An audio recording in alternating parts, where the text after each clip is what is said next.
Hello everyone, welcome to smart learning with सलोनी।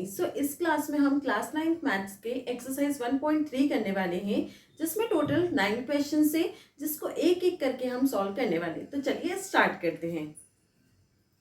यहाँ पे question number first है, right the following in decimal form and see what kind of decimal expansion each has. यहाँ पे हमें इनको decimal form में convert करना है और बताना है कौन सा डेसिमल एक्सपांशन का फॉर्म है। मतलब टर्मिनेटिंग है, नॉन टर्मिनेटिंग है, नॉन टर्मिनेटिंग रिपीटिंग है या नॉन टर्मिनेटिंग नॉन रिपीटिंग है। ये सारी चीजें जितने भी बेसिक्स है वो सारे हमने इंट्रोडक्शन में कवर करे थे। तो जिसने भी इंट्रोडक्शन की वीडियो नहीं देखी है वो इंट्रोडक्शन की वीडियो पहले देख ले, फिर इस क्लास पर आ जाए। चलिए स्टार्ट करते हैं। फर्स्ट है 36 अपॉन में 100। इसको हम डिवाइड करेंगे, जो ऊपर का नंबर रहेगा उसे अंदर लिखेंगे और डिवाइडेड बाय 100 से हम इसको डिवाइड करेंगे। 100 की टेबल में 36 नहीं आता तो क्या करना पड़ेगा, पॉइंट लगा के 0 लेंगे तो ये हो जाएगा 0 पॉइंट। पॉइंट लगाया तो यहाँ 0 आ गया। 100 की टेबल में 360 नहीं आता है तो उससे छोटा क्या लेंगे, 100 3 जा 300 माइनस करा 60 बचा।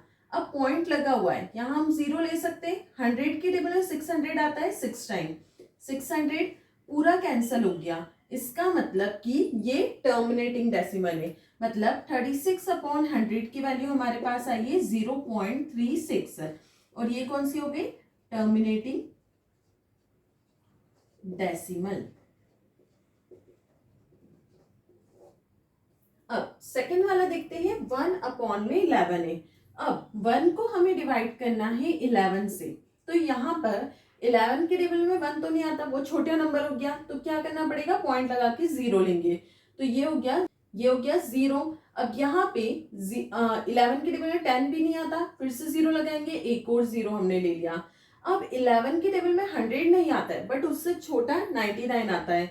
11 9 जा 99 माइनस करेंगे, 1 बचा।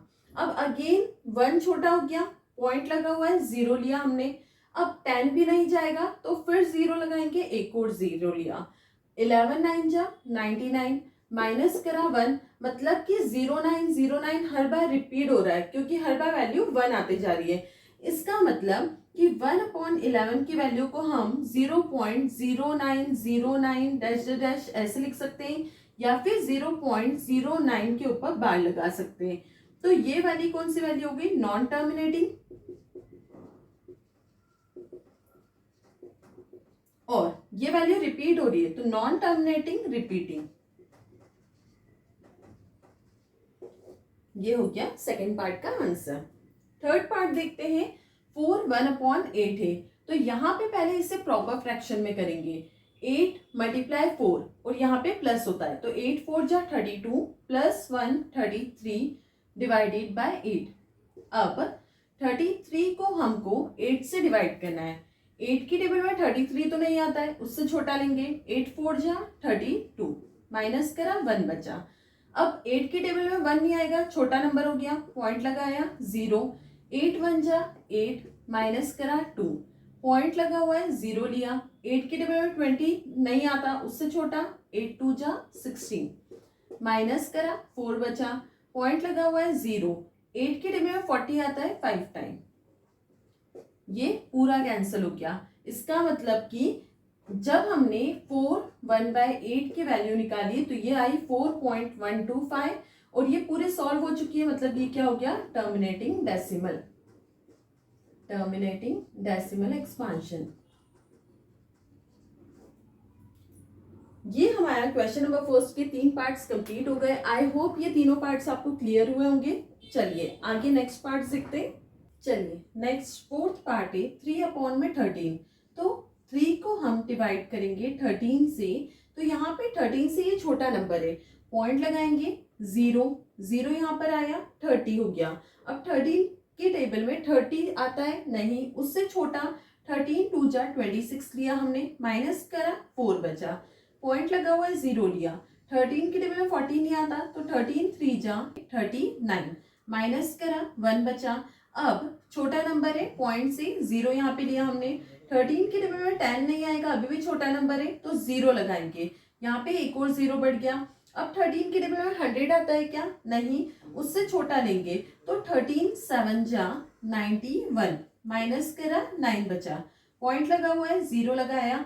13 के टेबल में 90 नहीं आता तो 90 से छोटा, 13 6 जा 78, माइनस करेंगे तो ये हो गया 12।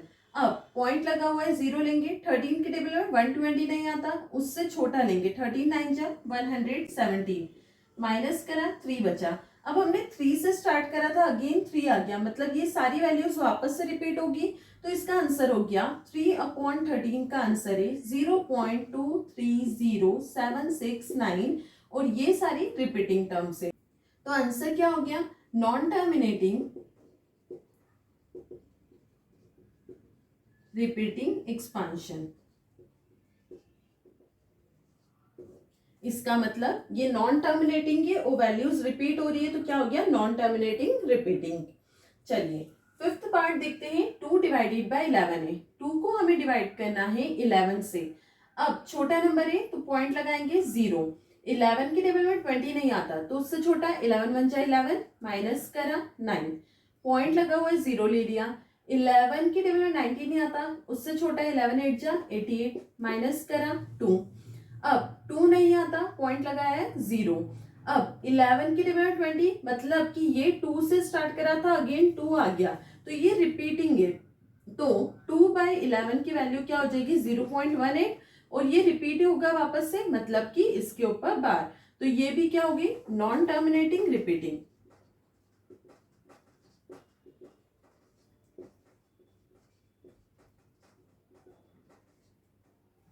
चलिए 6 पार्ट देखते हैं। 329 डिवाइडेड बाय 400। यहाँ पे हमें 329 को 400 से डिवाइड करना है। अब 400 से 329 छोटा है तो क्या करेंगे? पॉइंट लगा के 0 ले लेंगे। अब 400 की टेबल में 3290 तो नहीं आता, उससे छोटा लेना पड़ेगा। तो 4 8 जा 32 होता है, मतलब 8 टाइम ये हो जाएगा 3200, माइनस करेंगे 90। अब पॉइंट लगा हुआ है, 0 लेंगे। 400 में 900 नहीं आता, उससे छोटा लेंगे, 4 2 जा 8, मतलब 800, माइनस करा 100 बचा। अब 400 में 100 छोटा हो गया तो पॉइंट लगा हुआ है, 0 ले लिया। 400 के टेबल में 1000 नहीं आता तो उससे छोटा लेंगे, 4 2 जा 800 लिया हमने, माइनस 200 बचा। अब 200 डिवाइड नहीं होगा, पॉइंट है, 0 ले लिया। 400 के टेबल में 2000 5 टाइम आता है तो ये पूरा कैंसिल हो गया। इसका मतलब ये क्या हो गया? 329 डिवाइडेड बाय 400 का आंसर हो गया 0.8225, मतलब इसका आंसर क्या हो गया? Terminating decimal.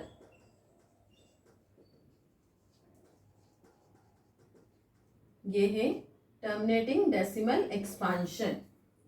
तो इसी के साथ हमारा क्वेश्चन नंबर फर्स्ट पूरा कंप्लीट हो गया, जिसके 6 पार्ट्स थे वो हमने सारे एक एक करके कंप्लीट करे हैं। आई होप ये आपको क्लियर हुआ होगा। चलिए नेक्स्ट क्वेश्चन पे चलते हैं। चलिए नेक्स्ट क्वेश्चन नंबर सेकंड है, you know that 1/7 is equal to 0.142857। इसके ऊपर बारे मतलब ये टर्म रिपीटिंग है। Can you predict what the decimal expansion of 2/7, 3/7, 4/7, 5/7 and 6/7 are without actually doing the long division? If so, how? अब यहाँ पर हमें 1/7 की वैल्यू गिवन है और हमें 2/7, 3/7, 4/7, 5/7, 6/7 की वैल्यू फाइंड करनी है, लेकिन लॉन्ग डिविजन से नहीं। तो कैसे करेंगे हम? यहाँ पर हमारे पास गिवन है 1/7 is equal to 0.142857। अब हमें निकालना है 2/7, तो क्या हम इसको ऐसे लिख सकते हैं 2 इंटू 1/7? तो 1/7 की वैल्यू ऑलरेडी हमारे पास है तो हमको डिवाइड नहीं करना पड़ेगा, इसको हम पुट करेंगे 2 के साथ मल्टीप्लाई कर देंगे। तो यहाँ पे ये हो जाएगा 2 मल्टीप्लाई 0.142857, इसके ऊपर बार। अब इसको मल्टीप्लाई करेंगे, 2 7 जा 14, 2 5 जा 10 1 11, 2 8 जा 16 1 17, 2 2 जा 4 1 5, 2 4 जा 8, 2 1 जा 2, 2 इंटू 0 0, तो 0.285714 ये हो गई वैल्यू 2/7 की।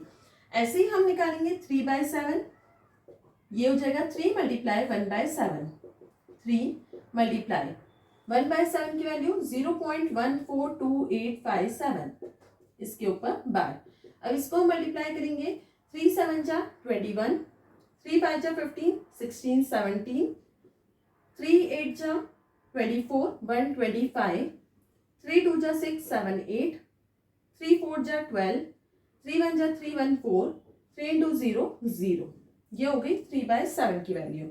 वैसे ही 4/7 की वैल्यू हो जाएगी 4 मल्टीप्लाई 1/7 मीन्स 4 into 0.142857 मल्टीप्लाई करेंगे 4 7 जा 28, 4 5 जा 20 22, 4 8 जा 32 34, 4 2 जा 8 9 10 11, 4 4 जा 16 1 17, 4 1 जा 4 1 5 और 0।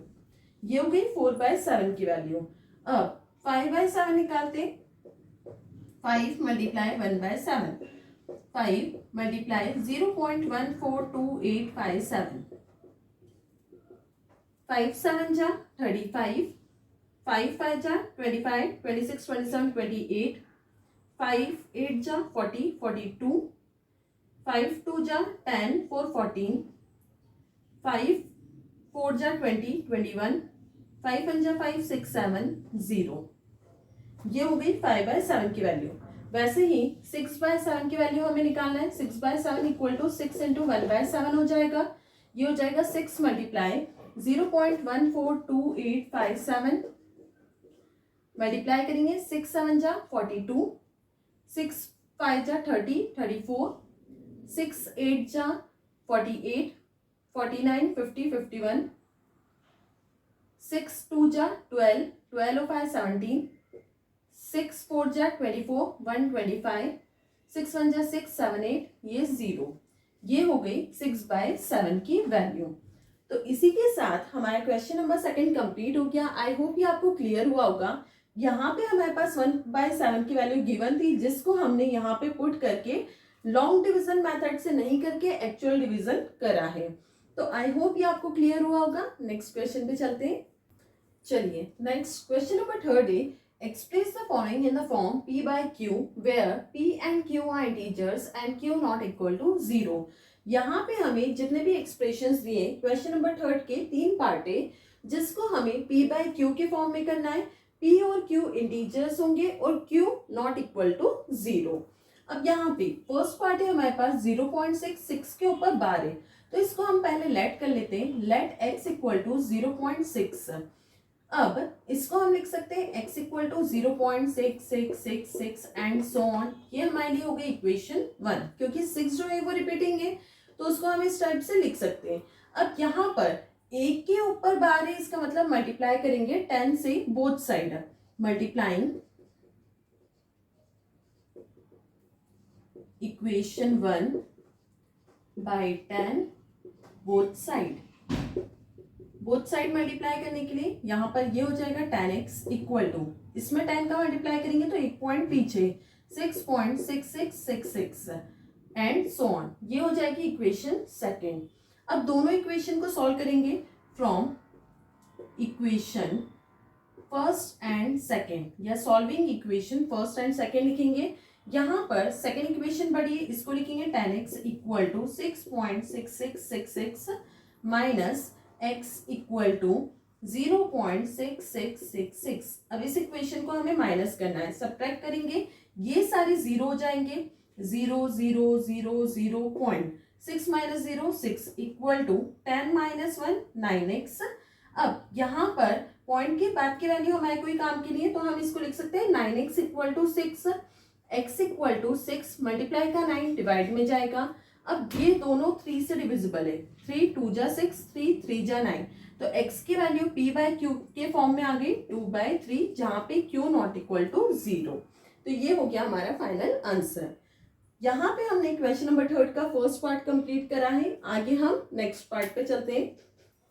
चलिए क्वेश्चन नंबर थर्ड का सेकेंड पार्ट है 0.47 और 7 के ऊपर बार है।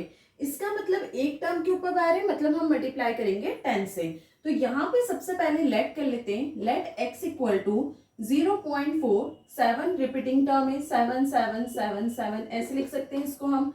ये हो गई फर्स्ट इक्वेशन। अब मल्टीप्लाई करेंगे बोथ साइड 10 का, मल्टीप्लाइंग बोथ साइड बाय 10। 10 से मल्टीप्लाई करेंगे बोथ साइड तो ये हो जाएगा 10x इक्वल, यहाँ पे 10 से मल्टीप्लाई करेंगे तो एक पॉइंट पीछे हो जाएगा 4.7777 एंड सो ऑन। ये हो गई सेकेंड इक्वेशन। अब दोनों इक्वेशन को हम सब्ट्रैक्ट करेंगे, subtract first from second. Second equation है हमारे पास 10x इक्वल टू 4.777 और फर्स्ट इक्वेशन है x इक्वल टू 0.4777।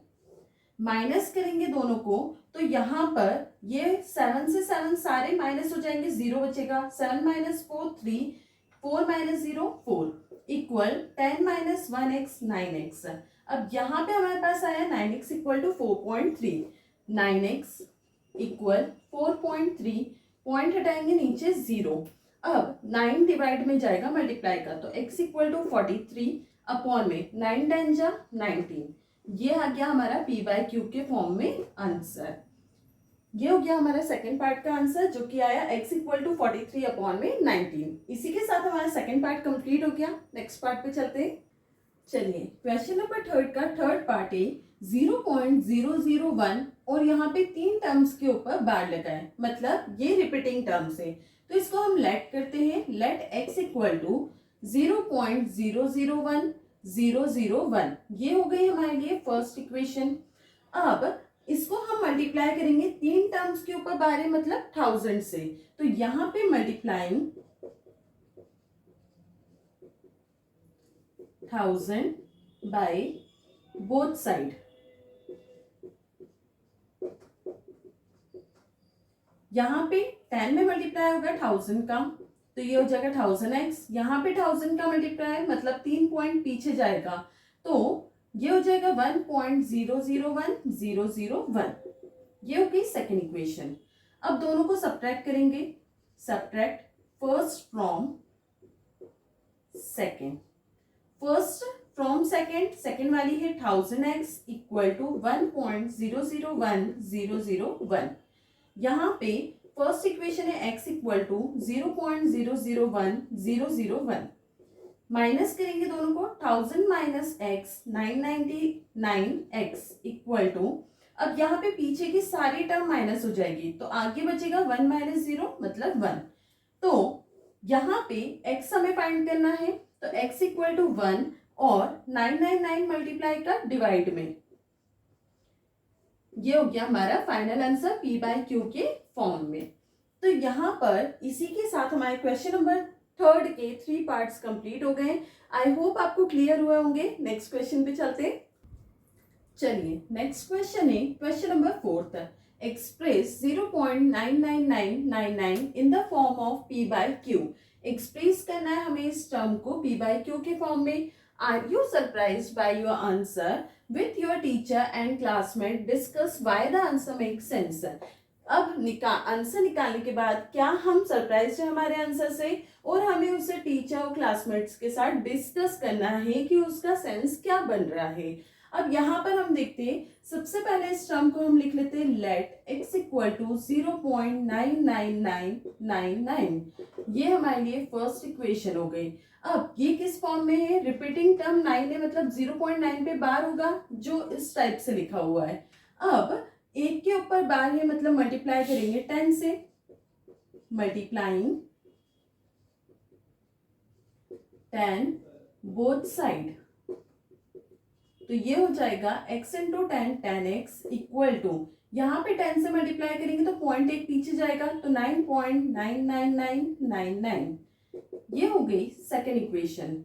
अब दोनों इक्वेशन को हम सब्ट्रैक्ट कर देंगे। ये हो जाएगा subtract first from second, second से फर्स्ट को सब्ट्रैक्ट करना है तो पहले हम सेकेंड इक्वेशन लिखेंगे 10x इक्वल टू 9.99999 और फिर फर्स्ट इक्वेशन लिखेंगे x इक्वल टू 0.99999। अब माइनस करेंगे तो ये सारे 9 से कैंसिल हो जाएंगे, मतलब ये 0 हो जाएगा। अब 0.9 माइनस 0 9 बचा इक्वल 10 में से 1 गया 9x। अब यहाँ पर x इक्वल टू 9 और मल्टीप्लाई का 9 डिवाइड में जाएगा तो ये कैंसिल हो गया 1, मतलब यहाँ पे x की वैल्यू हमारे पास आई है 1। अब यहाँ पे बोला था कि टीचर और क्लासमेट्स के साथ हमें डिस्कस करना है कि आंसर क्या सेंस दे रहा है, तो यहाँ पे ये 1 आ रहा है और हमारी टर्म थी 0.99999, मतलब ये वेरी क्लोज है 1 के, तो ये इक्वल बोल सकते हैं हम कि ये टर्म इक्वल टू 1 है। इसी के साथ हमारा क्वेश्चन नंबर 4 कंप्लीट हो गया। यहाँ पर हमारे क्वेश्चन चल रहे थे P बाय Q के फॉर्म में। P बाय Q का फॉर्म में अगर एक के ऊपर बार होता है, जैसे 0.6 पर बार, एक के ऊपर बार होता है, इसका मतलब हम मल्टीप्लाई करते हैं बोथ साइड 10 से। अगर 2 के ऊपर बार होता है तो हम मल्टीप्लाई करते हैं 100 से। अगर 3 के ऊपर बार होता है तो हम मल्टीप्लाई करते हैं 1000 से। अब अगर आपको आंसर चेक करना है इसका डायरेक्ट, वैसे हमें इस मेथड से करके आना है क्लास 9th में, लेकिन आगे की क्लासेस में अगर हमें डायरेक्ट आंसर चेक करना है तो 0.6 से 6 के ऊपर बार मतलब एक टर्म है तो इंटू 10 डिवाइडेड बाय 9 होगा। वैसे ही अगर 0.23 है, 2 के ऊपर बार है तो इंटू 100 अपॉन में 99। यहाँ पर 0.001 है, 0.001, 3 के ऊपर बार है तो मल्टीप्लाई 1000 से डिवाइडेड बाय 999। अब एक को हम चेक करते हैं, यहाँ पर 0.6 इंटू 10 हो जाएगा 6 अपॉन में 9, कैंसिल करेंगे 3 2 जा 6, 3 3 जा 9। अब आप थर्ड क्वेश्चन का फर्स्ट पार्ट चेक करेंगे तो यही आंसर आ रहा था 2/3 P बाय Q के फॉर्म में। तो आंसर चेक करने के लिए ये मेथड आप अप्लाई कर सकते हैं, लेकिन सॉल्व आपको इस टाइप से ही करके आना है। इसी के साथ हमारा क्वेश्चन नंबर 4 कंप्लीट हो गया। नेक्स्ट क्वेश्चन पे चलते हैं।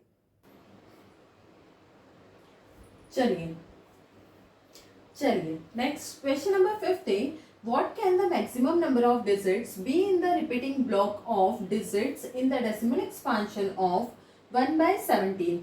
Perform the division to check your answer. यहाँ पे हमें maximum number of digits find करनी है जो रिपीटिंग ब्लॉक में आने वाली है जब हम डेसिमल एक्सपांशन करेंगे 1/17 का। अब 1/17 का डेसिमल एक्सपांशन करने के लिए हमें डिवीजन मेथड अप्लाई करनी पड़ेगी। यहाँ पर 1/17 मतलब 17 से हमें 1 को डिवाइड करना है, तो 1 छोटा नंबर है, पॉइंट लगाएंगे 0। अब 10 भी छोटा है 17 से तो 0 लगाया, एक और 0 ले लिया। यहाँ पे 17 के टेबल में 100 तो नहीं आता, उससे छोटा 17 5 जा 85, माइनस करेंगे 15 हो गया। अब 15 छोटा नंबर है, पॉइंट लगा हुआ है, 0 ले लिया। 17 8 जा 136, माइनस करा, ये हो गया 14, पॉइंट लगा हुआ है, 0 लिया। 17 के टेबल में 140 से छोटा 8 टाइम 136, माइनस करा 4 बचा, पॉइंट लगा हुआ है, 0 लिया। अब 17 के टेबल में 40 से छोटा 17 2 जा 34, माइनस करा 6 बचा। अब पॉइंट लगा हुआ है, 0 लिया। अब इसको हम यहाँ लिख लेते हैं, 60 हो गया। अब 60 से छोटा 17 3 जा 51, माइनस करा 9 बचा, पॉइंट लगा हुआ है, 0 लिया। अब 90 से छोटा 17 5 जा 85, माइनस करेंगे 5 बचा, पॉइंट लगा हुआ है, 0 लिया। फिर 17 के टेबल में 60 से छोटा 17 2 जा 34, माइनस करेंगे, ये हो जाएगा 16, पॉइंट लगा हुआ है, 0 ले लिया। अब 160 से छोटा तो 17 9 जा 153, माइनस करेंगे 7, पॉइंट लगा हुआ है, 0। अब 70 को हम यहाँ लिख लेते हैं। अब 17 में 70 नहीं आता, उससे छोटा 17 4 जा 68, माइनस करा 2 बचा, पॉइंट लगा हुआ है, 0 ले लिया। अब 20 से छोटा 17 1 जा 17, माइनस करा 3 बचा, पॉइंट लगा हुआ है, 0। 17 के डिवाइड 30 से छोटा, 17 वन जा 17, माइनस करेंगे, ये हो गया 3 1 13, पॉइंट लगा हुआ है 0। अब 130 से छोटा, 17 7 जा 119, माइनस करा, 11 बचा, पॉइंट लगा हुआ है 0 ले लिया। 110 से छोटा तो 17 6 जा 102, माइनस करा, यहाँ पे ये हो गया 8। अब यहाँ पे ले आते, पॉइंट लगा हुआ है 0 ले लिया। अब 80 से छोटा, 17 4 जा 68, माइनस करा 12, पॉइंट लगा हुआ है 0 लिया। 17 7 जा 119, माइनस करा 1 बचा। अब यहाँ पर हम देखते हैं हमने 1 से ही स्टार्ट करा और 1 आ गया, मतलब यहाँ से सारे डिजिट्स जो होगी वो वापस से रिपीट होगी। इसका मतलब कि ये जो पूरी डिजिट है हमारे पास उस पर क्या लग गया, बार, मतलब अगेन क्या होगा, पॉइंट 0 पॉइंट के बाद जितनी डिजिट है वो वापस से रिपीट होगी, तो इसके ऊपर हमने बार लगा दिया। अब यहाँ पर हमें पूछा था मैक्सिमम नंबर्स कितने हैं डिजिट के रिपीटिंग ब्लॉक के, तो 1 2 3 4 5 6 7 8 9 10 11 12 13 14 15 16, तो यहाँ पे कितने नंबर्स आ रहे हैं, 16 नंबर्स। तो आंसर क्या लिखेंगे हम, there are 16 maximum number of digit in the repeating block of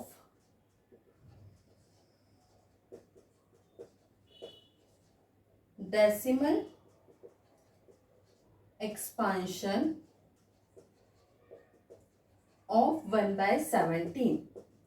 total 16 maximum numbers आए हैं डिजिट्स जो रिपीट हो रहे हैं डेसिमल एक्सपांशन ऑफ 1/17 में। तो इसी के साथ हमारा क्वेश्चन नंबर 5 कंप्लीट हो गया। आई होप ये आपको क्लियर हुआ होगा। नेक्स्ट क्वेश्चन पे चलते हैं। चलिए नेक्स्ट क्वेश्चन नंबर 6 से look at several examples of rational numbers in the form p by q where q not equal to 0, where p and q are integers with no common factor other than 1 and having terminating decimal representations expansion. Can you guess what property q must satisfy? यहाँ पे हमें बोला है हमें कुछ examples देने हैं ऐसे रैशनल नंबर के जो p बाय q के फॉर्म में होंगे, जहाँ पे p और q इंटीजर्स हो लेकिन उनमें कोई भी कॉमन फैक्टर अदर देन 1 नहीं हो सकता, और उनका जो डेसिमल एक्सपांशन होगा वो टर्मिनेटिंग डेसिमल एक्सपांशन होगा। अब यहाँ पे हम कुछ एग्जाम्पल्स लेते हैं इसके अकॉर्डिंग, ऐसे रैशनल नंबर जिनमें no common factor other than 1 हो, जैसे कि 1/10। 1/10 दोनों का जो कॉमन फैक्टर है 1 ही होगा, उसके अलावा कुछ भी नहीं। अब इसका डेसिमल एक्सपांशन क्या होगा, 0.1। तो ये पूरी तरह से सॉल्व हो गया है, मतलब ये टर्मिनेटिंग डेसिमल एक्सपांशन है। वैसे ही अगर हम लेते हैं 2/5, तो 2/5 को अगर हम सॉल्व करेंगे तो 0.4 आएगा, मतलब ये पूरा सॉल्व हो गया, तो ये टर्मिनेटिंग है।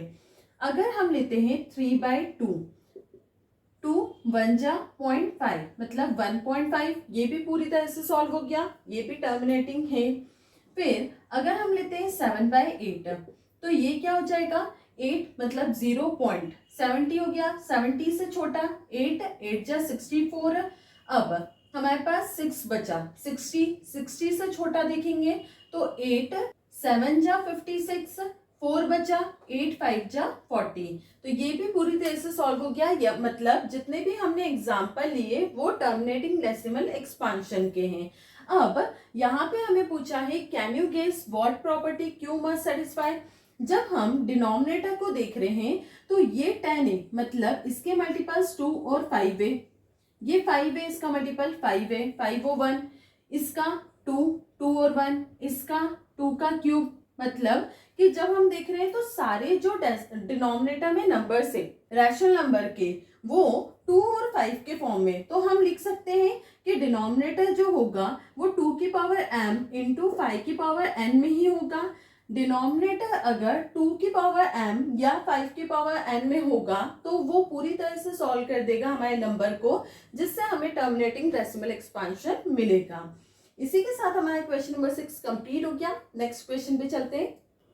चलिए नेक्स्ट क्वेश्चन नंबर 7 थे, write 3 numbers whose decimal expansions are non terminating non recurring. अब यहाँ पर हमें बोला है 3 नंबर्स ऐसे बताने हमें डेसिमल एक्सपांशन के जो नॉन टर्मिनेटिंग नॉन रिपीटिंग हो। ऐसे हम एग्जांपल्स कैसे लिख सकते हैं, जैसे कि मैंने लिखा 0.01 001 0001 00001 00001 एंड सो ऑन। मतलब मैंने यहाँ पे क्या लिया, पहले 1 0 लिया, फिर 2 0 लिए, फिर 3 0 लिए। यहाँ पे कोई भी नंबर रिपीट नहीं हो रहा है, तो ये कौन से हो गए, नॉन टर्मिनेटिंग नॉन रिपीटिंग।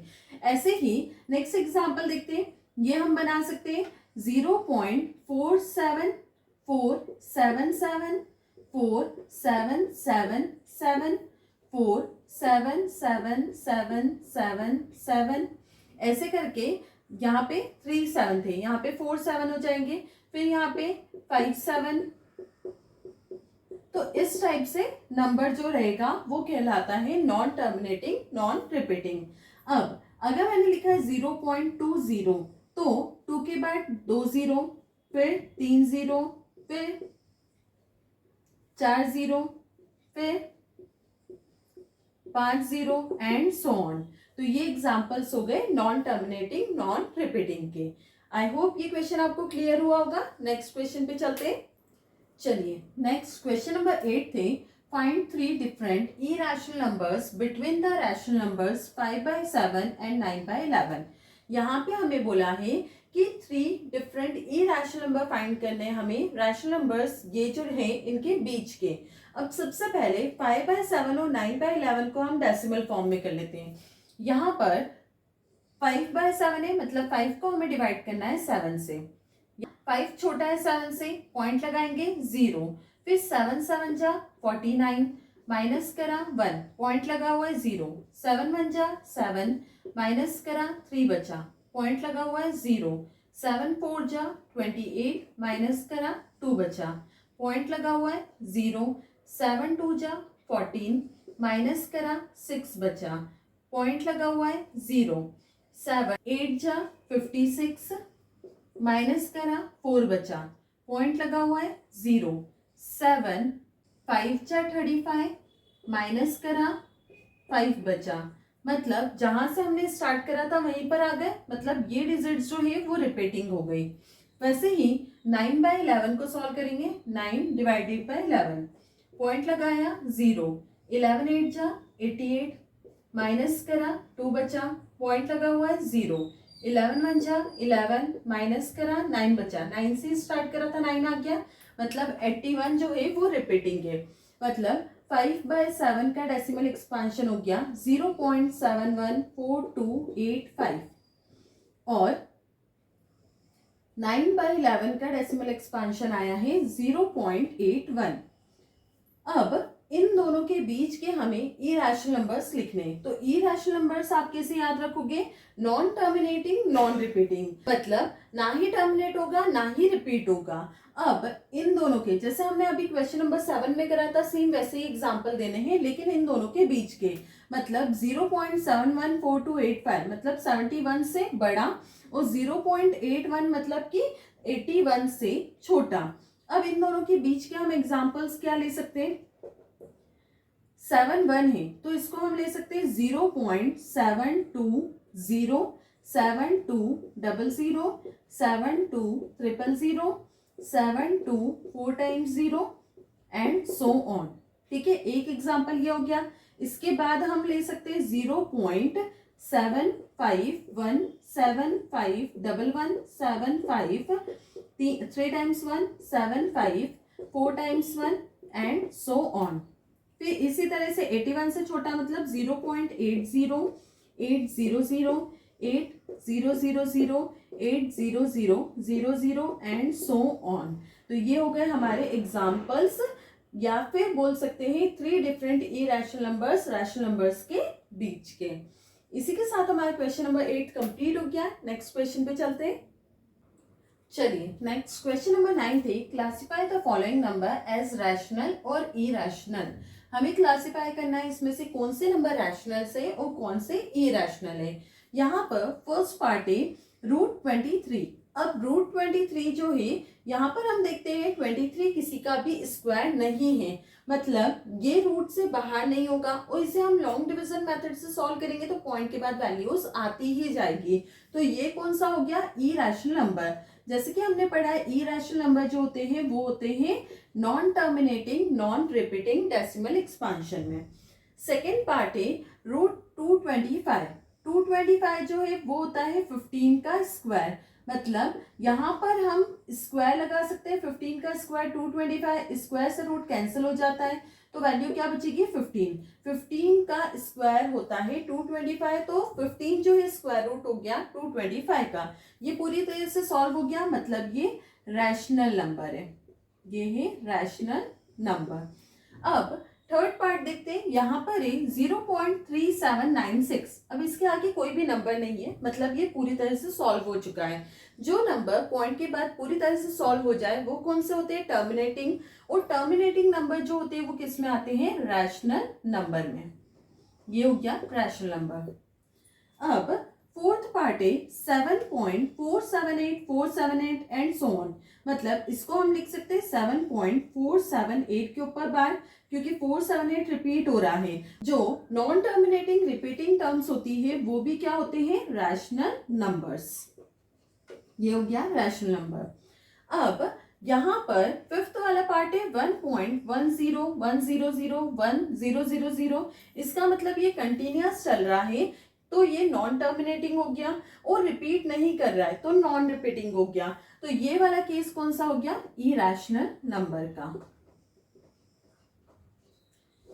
यहाँ पे हमारा क्वेश्चन नंबर 9 कंप्लीट हो गया और इसी के साथ हमारी एक्सरसाइज 1.3 भी कंप्लीट हो गई है। आई होप आपको सारे क्वेश्चंस क्लियर हुए होंगे। I hope you like my video. If like my video, do like, share, subscribe.